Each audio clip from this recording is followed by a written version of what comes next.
ఏమంటే వాక్యాన్ని ప్రకటించడానికి వెళితే మీ సొమ్ము అడిగామా, మీ ఆస్తులు అడిగామా? నీకు ఇష్టమైతే మారు, జీవితాన్ని మార్చు, లేదా వదిలి. బెదిరిస్తున్నావు యేసుక్రీస్తు వారి గురించి వాక్యాన్ని ప్రకటించకూడదు. ఏమంటే క్రైస్తవులు పెరిగిపోతున్నారు. అణిచివేయాలి. ఎంతమంది మత బెదిరిస్తున్నారు, భయపెడుతున్నారు, కేసులు పెడుతున్నారు. అవసరమైతే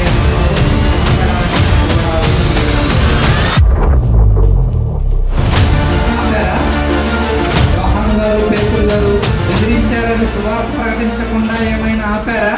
వారు బెదిరిస్తే వీళ్ళు ఏమన్నారో కిందగా చదవండి. 18వ వచనం.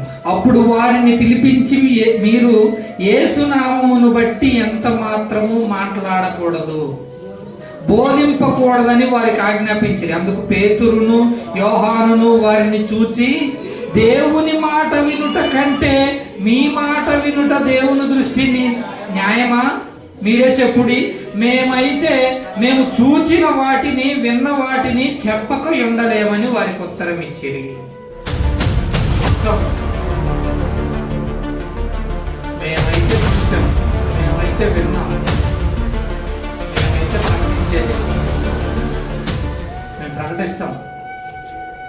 ఏమంటే ఈరోజు ఎవరో బెదిరించారని, భయపడ్డారని సువార్త ప్రకటనకు వెళ్లకుండా మానుకున్న వాళ్ళు చాలా మంది ఉన్నారు. తెలుసా? ఆచి తూచి అడుగు వేయాలంటారు. ఏంటి ఆచి తూచి వేసేది? అడుగు, జాగ్రత్తగా అడుగు వేయాలి అని. అసలు సువార్త ప్రకటనకే వెళ్లకుండా, సువార్త చేయకుండా 4 గోడలకు పరిమితమైన చాలా మంది క్రైస్తవులు ఉన్నారు. బయటికి వెళ్తే కొడతారేమో అన్న భయంతో. నీలాంటి వాడి కోసమా క్రీస్తు త్యాగం చేసింది? ఏమంటే నీలాంటి వాడి కోసమా అపోస్తులు తమ ప్రాణాలను త్యాగం చేసింది? ప్రాణాలకు భయపడుతున్నావా? యేసుక్రీస్తు ఏమన్నాడు? ఆత్మను చంపనేరక దేహముని మాత్రమే చంపగలిగే వారికి భయపడొద్దని అన్నాడా? నిత్యం చదువుతుంటావు మాటలు, మళ్ళీ కొడతారేమోనని భయం. కొడతారేమో, బయటికి వెళితే కొడతారు అనే భయం నీలో ఉండి దాన్ని కవర్ చేసుకోవడానికి ఏం చదువుతావు తెలుసు? బయటికి వెళ్ళకూడదు, పరిస్థితులు బాగోలేవు, జాగ్రత్తగా అడుగులు వేయాలి. జాగ్రత్తగా వెయ్యి అడుగులు, వద్దని అనట్లేదు. మరి సువార్త ప్రకటన, సువార్త ప్రచారమే మానుకున్నావు కదా. అసలు జాగ్రత్తగా అడుగులు వేయాలి, జాగ్రత్తగా వెళ్ళాలి అంటూ వాక్యాన్ని ప్రకటించడమే మానేసావుగా. 4 గోడలకే నీ సంఘాన్ని, నీ సంఘంలో ఉన్నటువంటి విశ్వాసాన్ని పరిమితం చేశావు కదా. ఎవరు వస్తున్నారు చెప్పండి? సువార్త ప్రకటనకు వెళ్దాం రండి అని అంటే బయట పరిస్థితులు బాగోలేవండి. అంటే పరిస్థితులు బాగుంటేనే చేశారు అపోస్తలులు. ఆ రోజులు వేరండి అని అంటాడు. మళ్ళీ ఇంతకంటే క్రూరమైన రోజులు అవి. వారికి బుద్ధి, జ్ఞానం, వివేకం ఏమి ఉండదు, ఆలోచన ఉండదు. కొడతారు, అవసరమైతే చంపేస్తారు. పౌలు గారినట రాళ్ళతో కొట్టి చనిపోయాడని ఈడ్చిపడేశారు.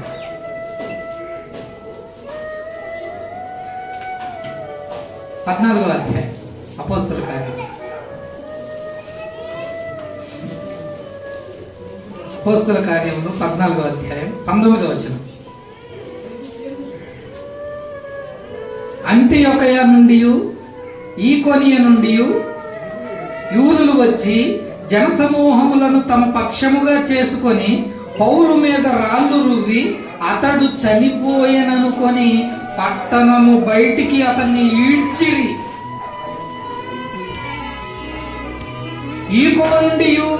ఈకోనియ నుండి అంతియొక నుండి యూదులు వచ్చారట. వినాలి.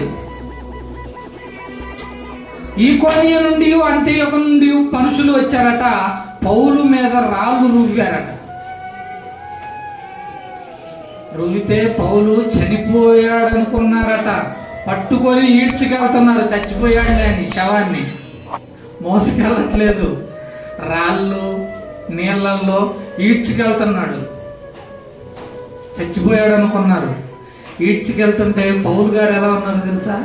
చనిపోయిన వాళ్ళలాగానే ఉన్నాడు. రాళ్ళు గీసుకుపోతున్నాయి. అబ్బో అన్నాడా, మళ్ళీ ఇంకొక రాయేసి కుట్టి చంపుతారు. చచ్చిపోయాడో లేదో చెకింగ్ చేస్తారు, నాడి పట్టుకొని గుండె పట్టుకొని శ్వాస దగ్గర పెట్టి. వీళ్ళు చనిపోయారని అనుకుంటున్నారు, నన్ను ఇలాగే ఉందాం. ఈడుస్తున్నా అలాగే వెళ్ళాడు. ఊరి బయట ఈడ్చి పడేశారట చనిపోయాడు అనుకొని. చచ్చిపోయేంతగా కొట్టారట. కొట్టినా కూడా వెంటనే ఏం చేశాడో చూడండి కింద. అయితే శిష్యులు అతని చుట్టూ నిలిచి ఉండగా అతడు లేచి పట్టణములో ప్రవేశించి మరునాడు బర్నబాతో కూడా దెర్బేకు బయలుదేరిపోయెను. వారు ఆ పట్టణములో సువార్తను ప్రకటించి అనేకులను శిష్యులుగా చేసిన తరువాత, ఏమండి, కొట్టారు, చనిపోయాడు అనుకొని వాళ్ళు వదిలేసి వెళ్ళిపోయారు. ఈ శవాన్ని కాకులు బీక్కు తింటే పీక తిన్ని, రాబందులు బీక్కు తింటే పీక తిన్ని అని శిష్యులు వచ్చి నిలబడ్డారట చుట్టూ. అయ్యో పౌలు చనిపోయాడా, ఎలా పౌలు గారు చనిపోయాడని శిష్యులు వచ్చి చుట్టూ నిలబడ్డారట. నేను చనిపోలేదని లేచి మరునాడే, అంత గాయాలతో ఉన్న, అన్ని దెబ్బలతో ఉన్న మరునాడే దెర్బేకు వెళ్ళి అక్కడ ఉండి సువార్తను ప్రకటించి శిష్యులుగా మార్చాడట. నిన్ననే కదరా చావు దాకా వెళ్ళొచ్చావు, 4 రోజులు సువార్త వాక్యం ఆపు అని అంటారు మనల్ని. కొడతారు, భయపడుతున్నారు.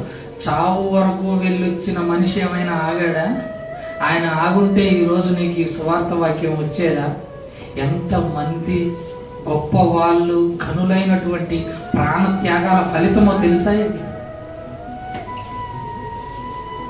సువార్తను ప్రకటించకుండా కొంత సాకులు వెతుక్కుంటూ రేపు చేద్దాం, ఎల్లుండి చేద్దాం, చూద్దాం, పరిస్థితులు బాగోలేవు, బయటికి వెళితే కొడుతున్నారని భయపడి సంఘాల్లోనే మూలుగుతూ మగ్గిపోతున్నటువంటి క్రైస్తవులారా, ఆలోచించండి.